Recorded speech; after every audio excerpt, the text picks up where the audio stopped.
ఇప్పటి వరకు మనం చూసిన వినాయకుల్లో అన్నీ కూడా ఏవైతే మనకు హ్యాండ్కి అలా ఇచ్చారో అవన్నీ కూడా పెయింట్తో చేశారనమాట. బట్ ఇవి మాత్రం ఇక్కడ క్లాత్తో చేశారు. ఇవన్నీ కూడా ఏవైతే ఇక్కడ మనకు ఇది పెట్టడం జరిగిందో ఇవన్నీ కూడా మనకు క్లాత్తో ఇవ్వడం జరిగింది. అండ్ ఇక్కడ చూసుకున్నట్లయితే కిరీటంలో కూడా మనకు అవే ఇవ్వడం జరిగిందనమాట. కంప్లీట్గా ఆ స్టోన్స్ ఏవైతే ఉంటాయో అవన్నీ కూడా ఇవ్వడం జరిగింది. మనం చూసుకోవచ్చు ఎంత బ్యూటిఫుల్గా డిజైన్ చేశారో.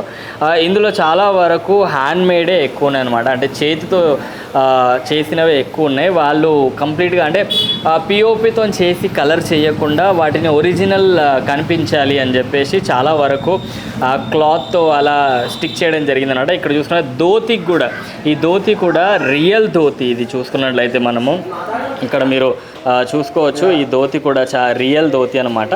అండ్ ఇక్కడ కూడా ఇచ్చారనమాట. అంటే ఏదైతే మనకు నడుముకి ఇచ్చారో అవన్నీ కూడా ధోతి అవన్నీ కూడా రియల్వి ఇవ్వడం జరిగింది.